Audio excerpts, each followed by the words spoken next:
Welcome to Tuesday's edition of CNN Student News. This is our last show before the Thanksgiving holiday. First up, U.S. Defense Secretary Chuck Hagel is resigning.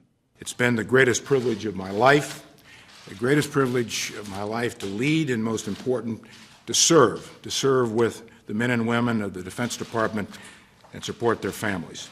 And President Obama said the lives of U.S. servicemen and women have always been at the center of Hagel's service. The president also called Hagel exemplary and says his decision to resign didn't come easily. But several sources told CNN that the president forced Hagel out. A senator who recently spoke to Hagel said he was frustrated with the Obama administration, one reason being a lack of strategy for dealing with the ISIS terrorist group.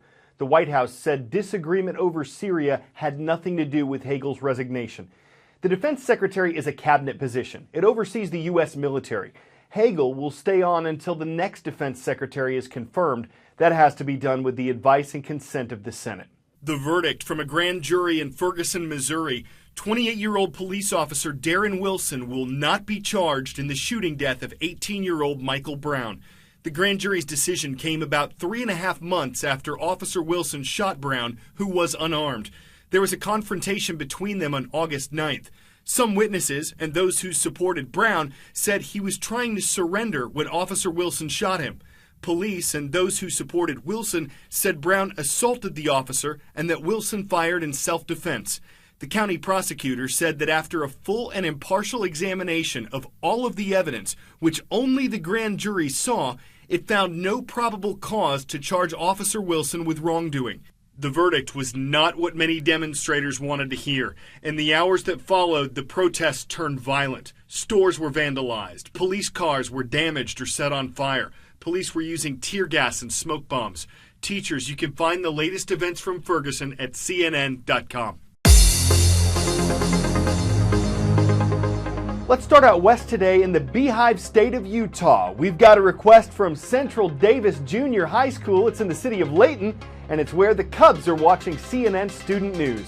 To LaGrange, Texas, for the Leopards. They're online at LaGrange High School. Good to see you. And in Cronenwetter, Wisconsin, we've got the Wildcats of Northland Lutheran High School. Please keep your requests coming at cnnstudentnews.com. Next story, earthquakes. We told you yesterday about the strong one that shook part of Japan last weekend. In the northwest corner of Nevada, there have been more than 50 tremors over the past week, thousands in recent months. Now, they're relatively small and they're in a relatively remote part of the state, but seismologists are concerned over these earthquake swarms. I'm in Hayward, California, just east of San Francisco, and danger lurks right beneath my feet. There is a major fault right beneath this parking lot, and it's due to go. It could happen in the next 10 years. It could happen next year. It could happen right now. You never know when earthquakes are going to occur. And that's part of the reason why many are alarmed over earthquake swarms. An earthquake swarm is a concentration of earthquakes in a short period of time. One area that has experienced this phenomenon is in the remote desert that links Oregon, Nevada, and California. There have also been swarms in other parts of the country that you wouldn't normally associate with earthquakes, places like Kansas and Oklahoma. Some have suggested that fracking is to blame. That's a method to extract oil and natural gas from the ground, but there is no universal agreement on that. They have certainly rattled some nerves, and they have prompted the question whether or not a bigger quake might be coming. Anytime you're in an area and you begin to have earthquakes, the thought is, am I going to have something bigger? And the reality is, we don't know. The bottom line is earthquake swarms are getting a ton of attention. Most of these quakes, of course, are harmless, but if you live in an area that is prone to them, it's a good reminder to have an earthquake plan ready and some emergency supplies on hand. Another deadline has come and gone, no deal yet. We're talking about negotiations between the Middle Eastern nation of Iran and the U.S. and some other world powers. Here's the issue. Iran has a nuclear program. The nation says it's strictly for peaceful purposes, like nuclear power. The U.S. and other Western nations believe Iran is trying to build a nuclear weapon.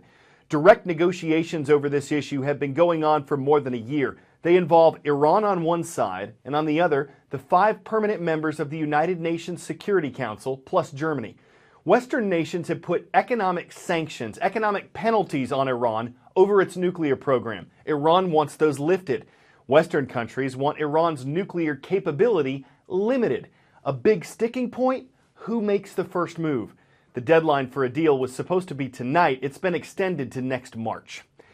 Keep different passwords for different sites. Don't link your social media and email accounts. Back up your important files offline. All of these are things that experts recommend to stay safer online, to keep personal info personal. And if you ever log on to an unsecured Wi-Fi network, you could be letting a hacker know everything he or she needs to steal from you. A breezy fall day in Central Park, and like many others, my colleague Jose Palieri is taking a break. He finds a convenient place to stop and browse the internet. But he's about to fall into a cyber trap. Caleb Huff is an expert in online intrusions with all the skills of your typical hacker. He has created an unsecured public Wi-Fi network. Jose is our next victim. Right on cue? Central Park Wi-Fi is one of the only ones that's not locked down. That's his first mistake, and it's a big one. Do not connect to open Wi-Fi networks. Jose checks his email. So what we're seeing right here is someone is logging into yahoo.com. Then he decides to go shopping. Winter is coming, gotta get myself a new coat. Something just popped up? Right, so it looks like somebody is logging into their Amazon account. Their email address is displayed right here. Password is displayed right here. Like so many of us, Jose is using the same password for email and Amazon. Another mistake. Now we have all this information. Let's see how far a hacker might take it using just my everyday cell phone. Cyber Joey CNN. So I've gotten into our victim's Amazon account. I have the American Express card already in there.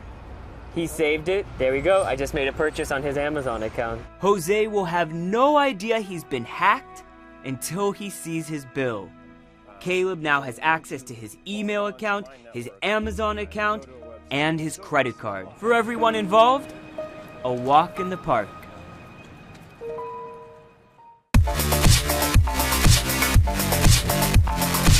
Founding father Ben Franklin wasn't a fan of our national symbol. In a letter to his daughter, he called the bald eagle a bird of bad moral character. What would he have preferred? Well, Ben Franklin liked the turkey. He called it more respectable and courageous despite being a little silly. Now that's random. But it dovetails nicely into our 5 facts about Thanksgiving report. 1. It's America's second favorite holiday. Christmas is first. Turkeys are often on the menu for both, so bad news for them.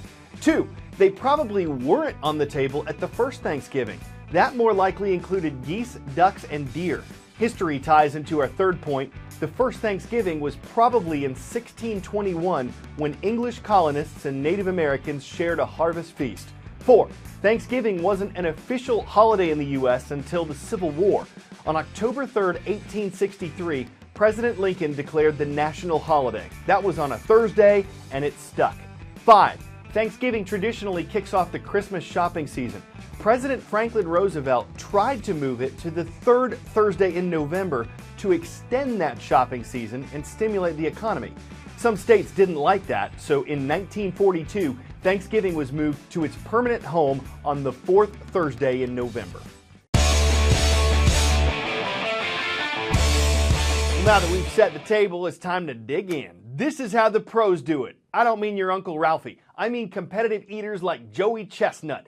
At last weekend's turkey eating contest, Chestnut stuffed his face with more than 9 pounds of turkey meat in less than 10 minutes. It was an entire bird minus the bones. It was a record. It won Chestnut $5,000 and probably a really good nap. He must have been a tryptophan fanatic to bear the burden. Just staying awake would be turkey to victurkey. And as far as a winning straturkey, well, you just kind of wing it. We're giving thanks for you this Thanksgiving. And while that gobbles up all our time, there's just none left over. Don't get your feathers ruffled. CNN Student News trots back December 1st with more stories and puns all cooked up. I'm Carl Azus.